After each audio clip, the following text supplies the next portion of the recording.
Hey there, welcome to episode 155 of the Cafe Genius Impresarios audio program. I am your host, Dan Hugo.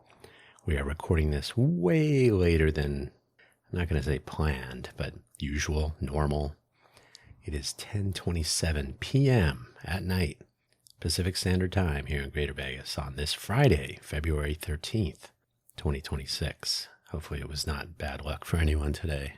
Is that still a thing? I don't know. Every day seems pretty bad. Today's title and topic, Roundtable Topics. Of course, I'm speaking of the next cohort of the Genius Roundtable. It's part of Initiative 2026.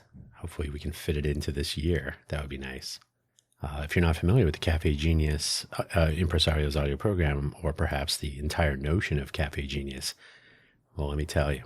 The Cafe Genius was started in January of 2022 as a sort of a container, a brand, a name, a label to wrap around a few things. The name was selected based on Cafe Centro in San Francisco. It was a quaint little coffee shop where startups start was their tagline. Unfortunately, they did not make it much past the pandemic. I can't remember if they shut down 2 years ago. There was not much rejoicing. Famously or infamously, it's where Jack Dorsey was sitting with his laptop working on Twitter, for example, whatever he was doing, about to unleash havoc on the world, I suppose.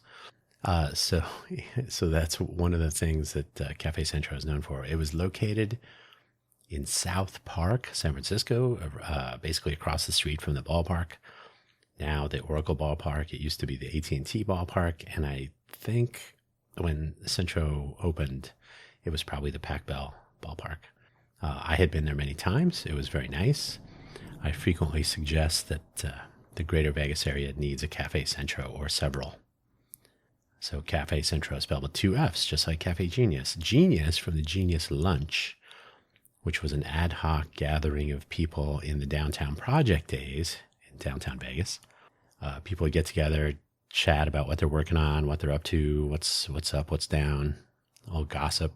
And then they would go back to whatever it was they're doing. It was not an all-day event with free food. It was a quick lunch, catching up, whoever showed up.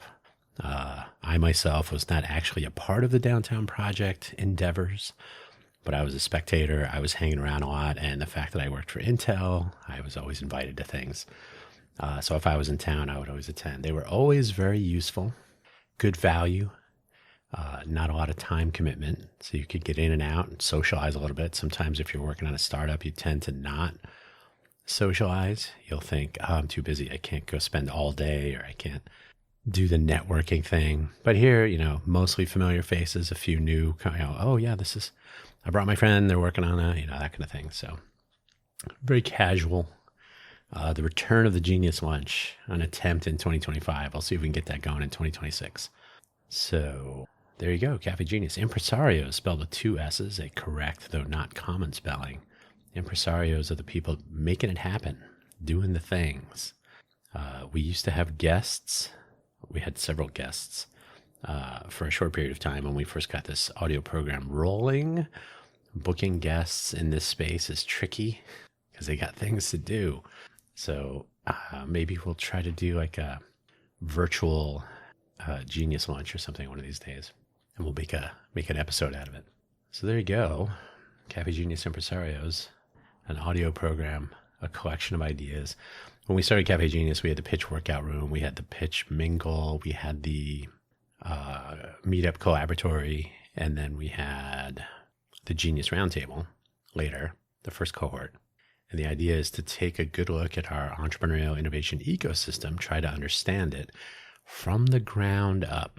That is, the people actually in it, not the people up the top making decisions that probably don't benefit enough people. So yeah, the idea was to have the people that are actually living it, talk about it, understand it, and maybe take part in steering it. Still the case, and that is what Initiative 2026 is all about. Can't call it Project 2026. That term has been appropriated. It's not what we're aiming for here. Anyway, hopefully wherever you found this audio program, you're able to locate the episode description, which contains the show notes, including a brief summary. It's actually a little bit a little bit longer than normal, but not by much. It is one huge sentence. What does that really mean? There's a bunch of links today. This is not an exhaustive list. There are a few more links that I figured, we don't want to go too nuts today. We got to save some stuff to talk about at the Genius Roundtable gatherings. But I will point this out. I found a study that was done recently that showed, or that reported based on the study. And I always wonder about these studies. It's like when you find the best pizza restaurant in Vegas. How do you do that? Well, you get people to vote. Well, shouldn't I visit all of or at least a good chunk of the pizza restaurants in Vegas? So you get people that just vote for their favorites. So I never know exactly how to take these surveys, especially if they're from outside. Wallet Hub is a common one. I don't want to say anything. I'm not trying to be mean to Wallet Hub, but I'm just saying this is one of the things I've talked about for a while, is a rolling introspection on what's working and what isn't from the people in it. Wow, how are things? Are you good? If we could ask everyone in Vegas that every week or two or every month, it'd be interesting to see what we could find. I just hit the G key, and I don't know what that does. Hang on a second. I mean, it's probably not bad, but just want to make sure I didn't. It looks like I adjusted the gain on this track. We'll see how it sounds. So far, it doesn't look too crazy. Anyway, there's a large collection of links here. But there was one, I think it was the article and then the actual study. So I think it was one or two links that I could not find. And I was thinking, I finally found a study that looked at this. It showed that, I can't remember if it was Southern Nevada or Las Vegas, used interchangeably often, was actually among and I think the term was saddest or least happy. And I had mentioned this when we had our first cohort of the Genius Roundtable. I wrote a document, 15 pages of what Vegas is lacking to be a better entrepreneurial innovation ecosystem, or to support one. And one of the things that I kind of hand waved was the happiness factor, because I had seen some anecdotal reporting and so on. So when I had that section, I thought, I could take this out, because I really can't find a recent study that pointed to the general emotional well-being of the people of Vegas. So I thought I had found it, and now I have misplaced the link. And that is super annoying. That's when you start discovering how disorganized even your organization tools are. Browser history, nothing. I mean, I'm sure it's in there somewhere, but it's whatever the title of the article was. No help there. So those are not included here. And I also I just wanted to have a smattering as part of this conversation today with myself. But these are places to start. And these are the sorts of things that we should or could be talking about in the Genius Roundtable context sometime this year. All right. Okay. Oops. One more edit over here. I'm just doing this now because I'm going to forget. All right. So the links for today's episode, as usual, the Cafe Genius homepage, cafegenius.org, 2 F's, CAFFEGENIUS.org. I was looking at all of my content creation web pages because I need to make them look reasonable. The cafegenius.org website actually has to have more information, for example, about the Genius Roundtable and about Pitch Workout and so on. So I need to migrate some information over. I've been talking about this forever. One of the reasons I am not doing this at 10:38 a.m., it's p.m. right now, is that there's just too much to do. I have too much to do and very little interest from people, the people of Vegas. The attitude in Vegas, as I've said before, and as I will say today in this episode, show me what you got. There is very little in the way of, this sounds like an interesting idea. How can I participate? It's rather, why don't you show me what you got after you've worked on it by yourself for a while? And maybe I will continue to be disinterested. So that takes a lot of energy. Anyway, let's get through the links and we can get through the episode and then get through the weekend. The host profile page, that's me, the host. The profile page, linking everything, buymeacoffee.com/Dan Hugo. This is where you will find links to everything, all of my content creation efforts, my audio productions, someday a video production. Hugo Floss may well see the light of day someday. buymeacoffee.com/DanHugo is a free-form profile page, so sort of like a link tree, except I get to put whatever I want. So I have a little bit of biographical information, the links to my various productions, and then project links and affiliate links. If you're so interested, you can support my efforts without actually spending any extra money. So all the things that I have affiliate links to are things I actually use. You do not need to buy me a coffee. You can if you want. Any proceeds generated through this particular pathway do go towards coffee and coffee accessories. It is what powers my endeavors. Other things are used to pay bills, but coffee is where it's at. Now the links. So I'll read the kind of the headline. I mean, these are like share links, so I'm not creating the intro text, I guess you could say. So Nevada job seekers face uphill battle as unemployment hits third highest in the nation. That's a KTNV. That's one of our local TV news stations. So that's local reporting. Nevada, I think Las Vegas is usually like number 2 on city, but generally speaking, Southern Nevada has not been a bastion of employment. So you can read about that. And I'm including these links as things that as examples of the sorts of things we would start to put together if we were doing a puzzle called the entrepreneurial innovation ecosystem. Identifying the pieces and starting to put them in the right places is part of the goal of the Genius Roundtable. Yeah, third highest. Students, parents, educators speak against CCSD, that's the Clark County School District, CCSD's plan to cut 1,200 positions. That's a Fox 5 Vegas, another TV station, of course. Published, both of these were published this week. So this one, the CCSD article from today, 13th. So they're cutting positions. Now that's interesting. I mean, budgets are what they are.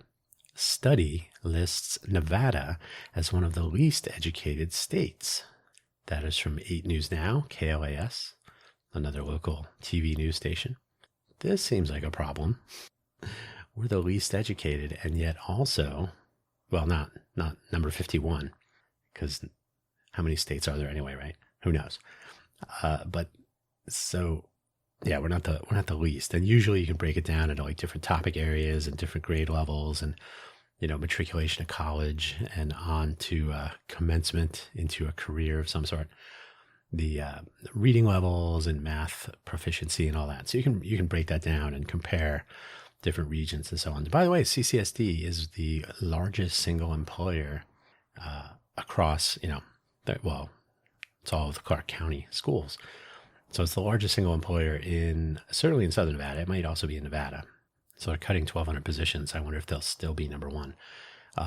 Recently, I also checked. CCSD is it's in the top 5 as far as size of a school district. Now, it's kind of hand-waved as to whether it's like budget, like money spent, or if it's students, or if it's total number of employees, or so exactly how are these ranked? But either way, CCSD is up there. Not in outcomes, perhaps. Yeah, least educated states. That's always good. Small business creation drops in Clark County. The headline makes it sound a little bit dire. Like if small business creation is replaced with tourism, as it has been all year, tourism drops in Clark County. That's a cause for concern. And yeah, you know what I didn't include here? Let me pause for a second. I need to get one more article. All right, I got the extra article, which we've not reached yet. So yeah, small business creation drops in Clark County. That sounds very dire. They spoke with Shani Coleman, who is in charge of, or somewhere in the economic development staff for Clark County. And her comments, if you read the article, they've returned to pre-pandemic levels. There were a lot of startups because people could, there was the lockdowns and stuff. So people got their own business license. They started a small business. And now some of those have lapsed and people are pulling. So we're back to the pre-pandemic levels. Now, we cannot have record levels of unemployment and a drop in small business creation. There should always be an opportunity to start a small business and either be a gig worker or try a side job to, spend some time on an idea in a startup mode, right? A bootstrap startup mode, see what you can accomplish. Bootstrap startup, maybe you don't need a business license, but still it would be interesting to know exactly what the nature is for the reason business licenses are dropping across Clark County. So it's something to note. Why is that? Because hopefully the people that would be sitting at the round table would be startups, small businesses, people who would be able to answer that directly. Is it more difficult here? Is it less interesting? Is it less lucrative? Like, what is the actual thinking? And of course, the introspection would ask that question frequently. How are things? How is it running a small business here in Vegas? Is it working for you? Tell us, let us know. We can try to fix it, or at least we can talk about it. Inside Las Vegas's electric reinvention into a sports capital. This is a Condé Nast article, CN Traveler, Condé Nast Traveler. And they're talking about Vegas as a sports capital. Now, it's interesting. The reason I bring this up is because I've talked about this several times. I'm always concerned when the people on high, the people in roles of decision-making and enacting county commissions, entities like the LVC, what is it? Las Vegas Convention and Visitors, LVCVA, thank you. Las Vegas Convention and Visitors. Maybe we should just pause. Las Vegas Convention and Visitors Authority, the LVCVA, I talk about them all the time. They're the ones that publish the numbers. We're at 38.5 million, I think, for 2025 visitors. When they are making decisions, you have to look at why are they making those decisions and who is going to suffer for them.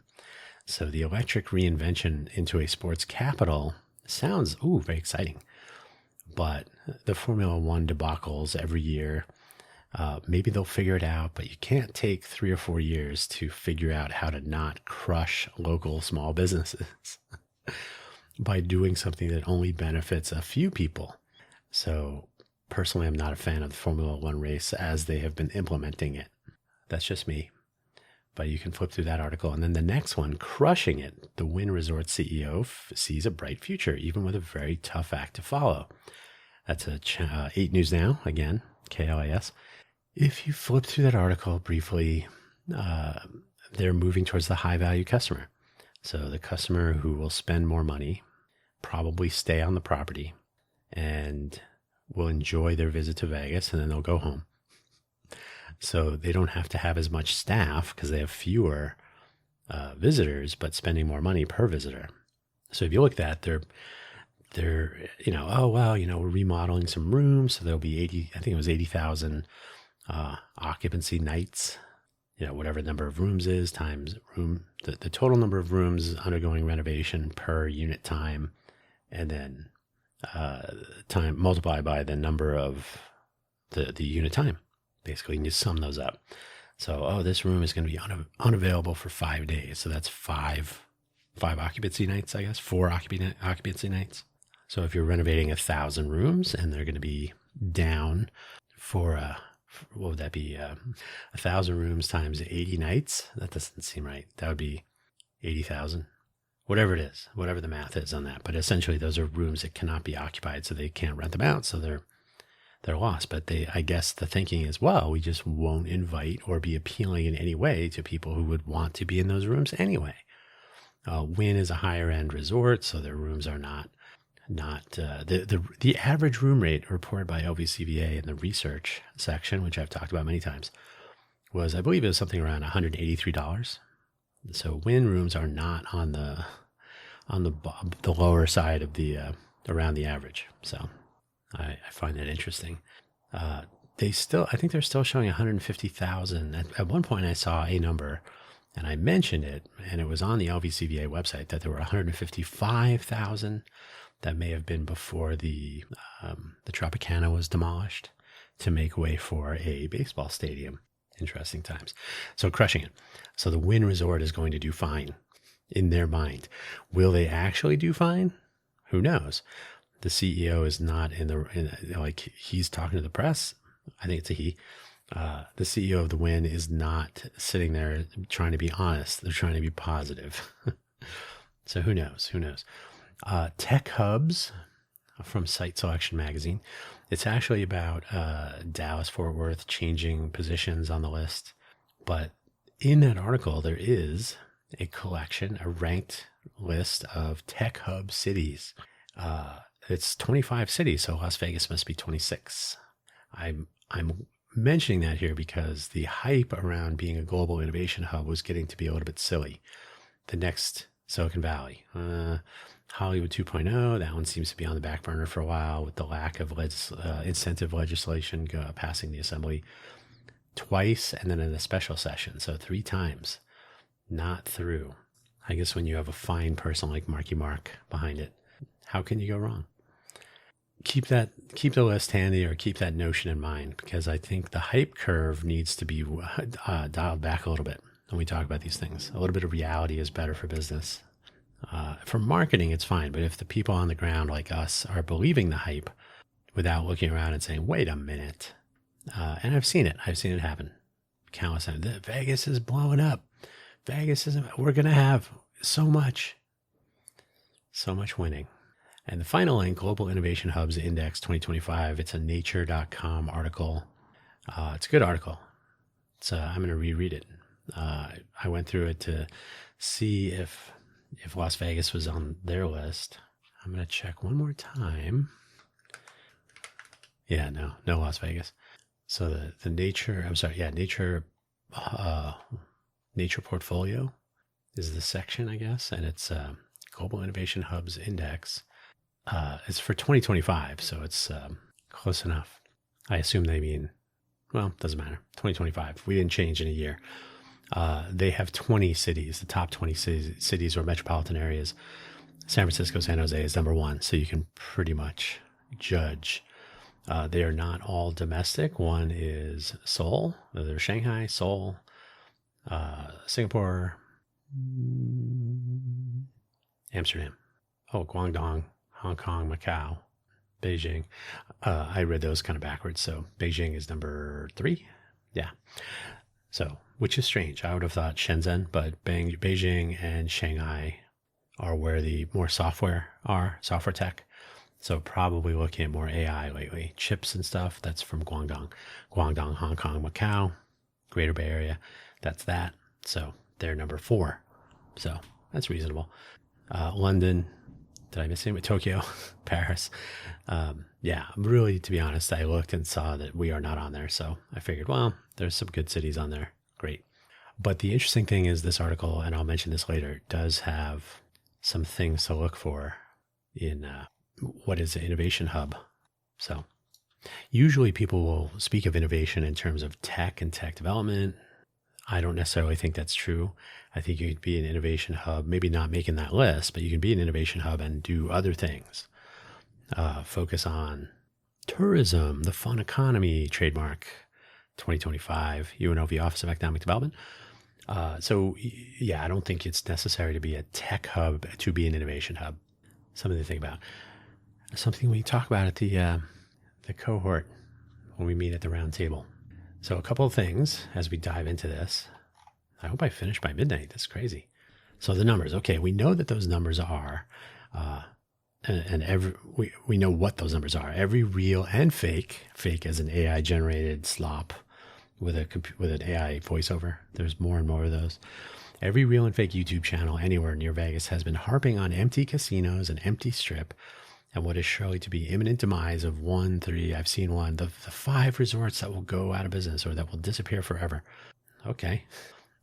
They're done for. It seems like a stretch.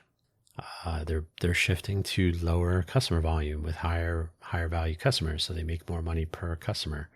They're admitting it now. So that's, you can't judge their business model by normal people math. That would be my view. It seems as though the high value customer is a story making the rounds from more of the high value leadership. So we can probably keep that story. That's the one. That's the one where you're like, okay, well, they're saying it out loud now. And they've been saying it out loud for a while. Fewer people spending more money than when they visit Vegas. It's how the math works. If the math works. If it serves the stockholders and covers the bonuses, why worry, right? Debt service? I'd only pay my debts. Do you? Do you want to pay my debts? That'd be great. There is some focus on the Strip, of course, the high-profile resorts, the places where all that gaming revenue shines most brightly. But I don't know that this is the main thing that we should be looking at. The Genius Roundtable is more about life on the ground, not the big, tall high-rises. But more importantly, if you only focus on the tourism aspect of a place that is trying to be economically diverse, then you may be missing out on some other possibilities. And don't forget, 80% or so, I think it's 82 or 80, I can't remember. I think it's 80% is the national, and Clark County might have been 82% when I last looked. It's been a while. Are businesses that don't have employees. So these are one-person consultancies, service businesses, general contracting where you don't hire employees. So you can hire contract staff, workers. You can outsource, right? So that's a lot of small businesses that don't have employees. I think it's 80% of all businesses. I can't remember now. But, a company of one person can be fairly resilient, hopefully, when it comes to people disappearing. Like, where'd the tourists go? So tourism and resort profitability and success and whatnot may not be the thing that we should be looking at. So who is we? As I've said many times, entrepreneurs are not necessarily building the next AI thing, nor the next AI built thing. They're turning risk into profit. That's like the technical term, what entrepreneur is. They convert they derive profit from capital,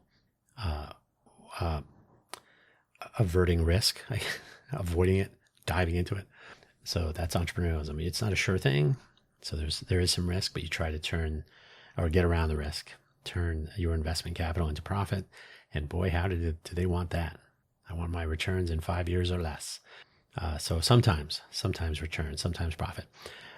So you can do it in a variety of ways, though. If you happen to have a business in motion that depends on local engagement, like a storefront or a local services business, so you kind of count on the people that live in Las Vegas to patronize your business. So anything along those lines, right? Some retail, some services, some restaurants, etc. Certainly locals can eat in those places, just like visitors. You may be feeling the declines a bit more than the big guys, more than they claim to be anyway. And again, they could be putting on a good face for the purposes of impressing their peers, their competitors, their investors, and so on. Unemployment in Vegas is very popular, maybe a little bit more popular lately. Second or third place, it's been that for a while.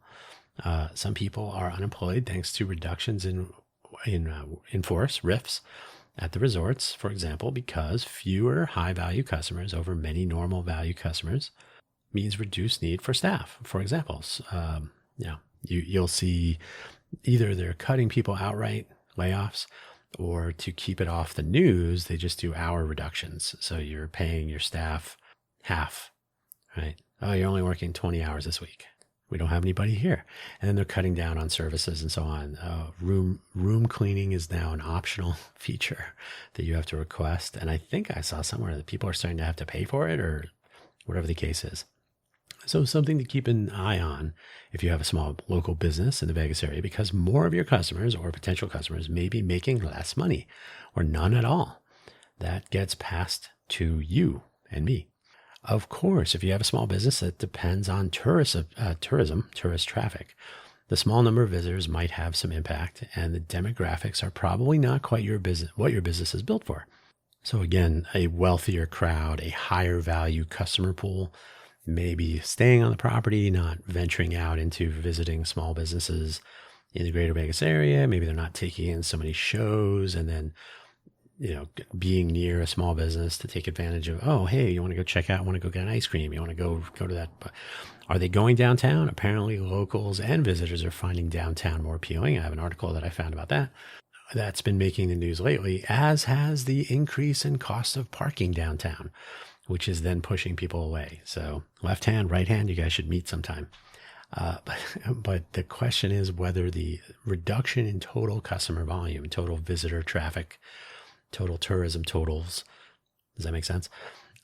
By shifting the business model to either accommodate or drive toward a sports fan, perhaps, bigger spending, whale population.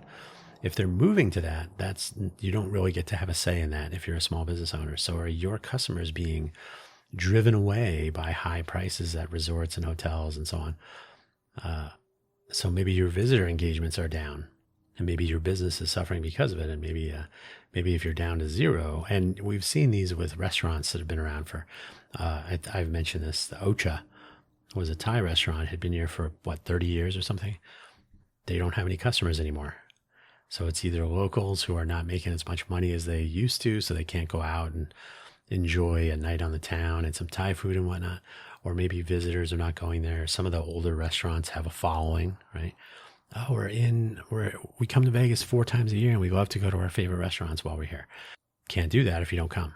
So that is something to be aware of as a small business owner. Restaurants are an easy example, but it could be just about anything. You could be operating a tourist-focused tour business. Maybe you're the big bus company. I don't even know if they're still running anymore, to be honest. I haven't seen one in a while, but I haven't been downtown or on the Strip to see those. Those were the hop on, hop off, see the city kind of thing, open top deck. They used to be fun. I'll have to check that. But if your business is suffering, if you're not getting as many people riding the bar bike or whatever it is, then you may have to do something else. You may have to become entrepreneurial in another way. Education, I pointed out the CCSD people, or parents, students, everybody's like, why are you spending less money and cutting people?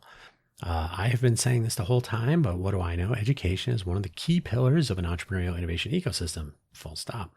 No, we do not need to run to a tech education. We don't need to start learning to code and all that stuff. In fact, it may be too late for that if you read some opinions. We don't have to be the AI epicenter. AI is not going to obviate the need for some education. AI can do everything. I just sit and look at my paint drying which the robot did for me on my wall. So, come on, purpose. An educated populace makes for a strong talent pool on which to build and maintain a workforce, as well as forming the basis for continued entrepreneurial and innovative pursuits. Not only is education important, as is this educated populace, but it is critical that education as a concept be considered important, an essential investment in a positive future for a region, and something to be not only concerned about, but excited about. I sat in a room, my council person, who doesn't answer emails, by the way, sat in a room for a community meeting that I think they hold them every 2 months or something. So I went, this was the first time I went to one. Somebody was talking about education. Well, they don't really want to spend money. The people of Clark County, don't want to spend money on education. So parcel taxes or property taxes, etc. They just don't want to do it. Like, well, do they understand that you get that money back over the course of a decade or so? Well, they just don't want to spend money. Okay, well, that's maybe those people also are not educated. So why should their children be, right? So it boggles the mind. An educated populace would know better. When education is important and considered important at large, so everybody gets it, I would suggest there is a greater tendency towards intellectual curiosity, not to mention a more dynamic, innovative, and innovation culture, not innovative, which would take novel ideas as possibilities and pursuits, not something for others to take on. Somebody should fix that, a spectator might say, but someone who has at least a little bit of education and some intellectual curiosity will say, I could fix that, whatever that might be. I've used that one before. 2 more sections. Growth. The mention for Clark County that the number of small businesses based on business license applications, how about that, has fallen back to pre-pandemic levels labeled as normal. Like, oh, we're just getting back to normal. It may be that the number of business licenses is just fine, but it may be a good idea to ask around. Maybe we will find out that there could be more or should be more. What do you think? Have you been pondering like, oh, I could start a business, but I don't know if the climate is right. I don't know if the housing market is going to tank. I don't know if we'll be living here in 6 months, 6 days, whatever. Are there enough accelerator and incubator programs, for example? Is there enough participation in focused events and presentations, generally the growing of the so-called startup scene, which, by the way, tends to be a little bit divisive. The startup scene is not necessarily leaning towards, hey, I'm thinking about opening a restaurant, a bookstore, a food truck, which is a mobile restaurant, a services business, a mobile vending business, whatever it is, right? Not necessarily a food truck. So the startup scene is essentially the tech scene here in Vegas, and I think that's a mistake, but whatever one might call it. Personally, I find it interesting that there is not an increase, especially recently, like in the past post-pandemic years, call it 4 to 5 years, in the number of entities like Generator, Gener 8, TOR, and maybe Zero Labs. Zero Labs was disappointing to me. So, but I'm including it just to give some alternatives to Startup NV. There should be more of these entities, not just those two, and maybe there's a couple more, but that they don't get the radar. They certainly don't get the mention in our local media. But somebody driving some startup action that isn't Startup NV, because that's sort of a travesty. Why is that? Or rather, why is it not that? Why are we sort of stagnating? There should be more business life. It shouldn't return to pre-pandemic levels. I could see it dropping off a little bit, but it should not be returning to 7 years ago levels. That's a move backwards. With the number of unemployed people in the greater Vegas area, what it is a lot. And there's I can't remember what they call it. There's a statistical unit, like a region that is used to capture statistics for BLS, the Bureau of Labor Statistics, if it were still in business. And so I think that's what they're talking about. But if they're talking about the entire state, that might be different. But if they're talking about the statistical unit, then it's probably just probably like the greater Vegas area in Clark County. But I don't know that they would treat all of Clark County. Anyway, something to think about. You got to know what the numbers are talking about, not just that they are numbers. So why are there not more post-pandemic small businesses forming? Should not entrepreneurial adventures, at least as maybe side gigs with potential, but stronger than side gigs, or maybe a 20% project, something you do in your spare time that, I just got laid off. Now I'll pour everything into that. Why is it not a higher number than normal from the 2010s?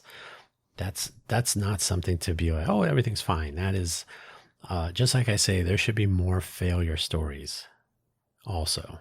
Why is there nobody failing? Because if nobody's failing, nobody's taking risks, nobody's trying. So that should be a red flag. Okay, last section. Hubs. The hype around the Vegas area being a global innovation hub has faded a bit, thank goodness, which is probably good. See, I read my own mind there. Not to say there is not innovation happening in Greater Vegas. I mean, I myself am all in on that with the Innovate for Vegas Foundation.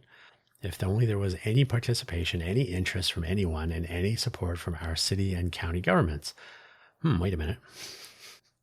If this were a global innovation hub, there'd be more people who would say, oh yes, I like the whole notion that you're trying to drive here. Let's mention you somewhere. That would be a change of pace. Unfortunate, the ghost is in full effect on the latter point. City and county just don't care. This is our show me what you got culture in action. So if you're doing something innovative in Vegas, you are going to have to get to a point where you have something to show people so that you can drive the lean in, the aha moment. Having come from Silicon Valley, where I was there for about the same amount of time that I've been in Vegas. So 13 years. I think I was in Silicon Valley discontinuously for a little over 13 years. But yeah, I took a break right before 9/11. Perfect timing. I've done a show about that already. Quaggling Sand, if you want. My 2 tours of duty in Silicon Valley. If you follow one of the links in the links section today, then if you only follow one, The Nature article on innovation hubs is pretty solid. You should flip through it. There's a whole article, so you can read the linked page, but you can download their National Innovation Hubs something 2025. So I think that goes into more detail about each of the selections. Las Vegas is not mentioned in that list of innovation hubs. That's obvious. But there are some considerations listed around which such a hub exists. So like why is something an innovation hub? Vegas is missing a few things. The question is whether there is coherence and cohesion enough, that's a whole other episode I've done, to move in the general direction in pursuit of economic diversity. So if we want to be economically diverse, if the plan is, well, we got to have these other things, but we're going to continue to call ourselves an innovation hub in Hollywood 2.0 and the next Silicon Valley and a biotech this and a manufacturing that. Maybe manufacturing will be something, but the key areas at the LVGEA, Las Vegas Global Economic Alliance, the agenda that they're pushing for economic diversity has a few big company focal areas. They're not really focusing on making this an innovation hub from the bottom up, maybe from the top down. So that's something to consider if you are in a startup scenario or if you're considering one. We should talk, see what's going on. Even the notion that Greater Vegas, is an entrepreneurial hub could be called into question. Even more so, that's an entertainment hub. Is that still true? Depending on who you ask. So is this a place for entrepreneurialism? Yeah, kind of. What about entertainment? Absolutely, probably. Personally, I'm fond of the innovation destination idea. Now, the reason I said this about entertainment, there are residences that come and go. Are we aiming more towards a sports capital? Probably, since we're adding professional sports teams. I don't know where we are in basketball, but the A's, the Athletics, whatever they're going to call themselves, will be here any day now. No, a couple of years when they build that stadium and they're ready to go. I don't know if they're saying 27 or 28 now, because there've been some changes in messaging. But yeah, the entertainment thing, certainly they're not aiming at the normal casual customer who's going to come by and hang out in the casinos and go see some shows and spend a night on the strip and getting a little rowdy. That's not what they're aiming for anymore. So sports fans, people who want to come here for the Super Bowl, which might make a return, and I think it was 28 or 29. The Golden Knights, you want to have some nice baseball games, some basketball eventually, the Formula One stuff coming back again in November. So there's a lot of stuff going on in sports that they're hoping, I'm sure, will bring more high value customers. I don't know if that's working out so far, but maybe. And then our trade shows, of course, CES, that's not really entertainment, that's a convention. So is Vegas still an entertainment hub? The fun economy? And that's another thing to consider, which the people that are making these decisions are sending these mixed messages. Incoherent, not cohesive. So is it is it an entrepreneurial hub? Sort of. Entertainment hub? Seems like it, but maybe it's up for question. I don't know.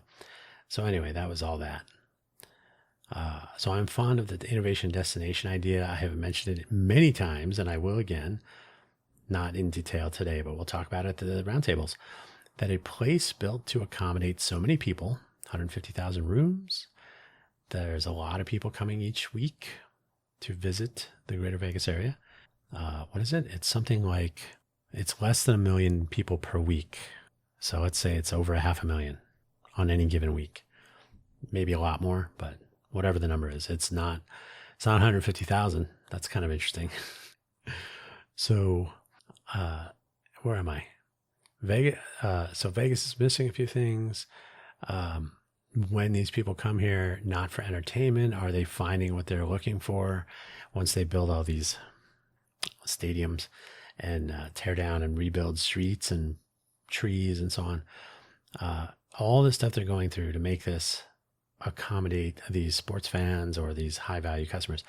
What if we said, hey, innovation destination, the things that we're missing are some of the resources that you would use while you're in town to have innovation sprints or to continue developing products when your entire team is in from all over the world. This is an idea that I've mentioned before, kind of inspired by the Intel Sales and Marketing Conference, where Intel Corporation would bring all of their sales and marketing people in from around the world to Vegas every year. I don't even know if they're still doing that. They have their own problems. But Innovation Destination, it's a place. This is a place built to accommodate so many people, and a place that believes it needs big companies to relocate into the existing landscape to diversify its economy. That means relocating people with salaries, gentrifying, cost of living goes up, housing goes up. We can't do that right now. It's not good. It's maybe missing the part of the timeline where the people and companies already coming here could be repurposed so that their visits are more productive and make more use of the visitor resources. And maybe more could be added. Personally, I think the tech park could be built out with a few more services so that when companies are visiting for CES, NAB, SEMA, EDC. No, there are various shows of various kinds going on all through the year in Vegas. I think it was 5.6 million or something people attended conferences in Vegas through 2025. So why not make that number bigger, or at least extend the number of days that they're here by saying, hey, while you're in town, why don't you have your entire workforce meet up, because you're all in the same city. Or if you're Intel, then make your sales and market, whatever it is, whatever the deal. While you're in town, why don't you have a little private conference, a little private innovation sprint week or two, finalize product designs. You can make a lot of use of being in Vegas. Make it an innovation destination, especially if you're already heading here. I'm sure I'll mention that again. So make more use of the visit resources rather than putting people out of business by raising their cost of living and reducing their hours at work in the fun economy. Increase the leverage on the fun economy. That means we have all this stuff. Let's use it. Let's turn empty hotel rooms into full hotel rooms with people staying here for a few days to accomplish work in the innovation space.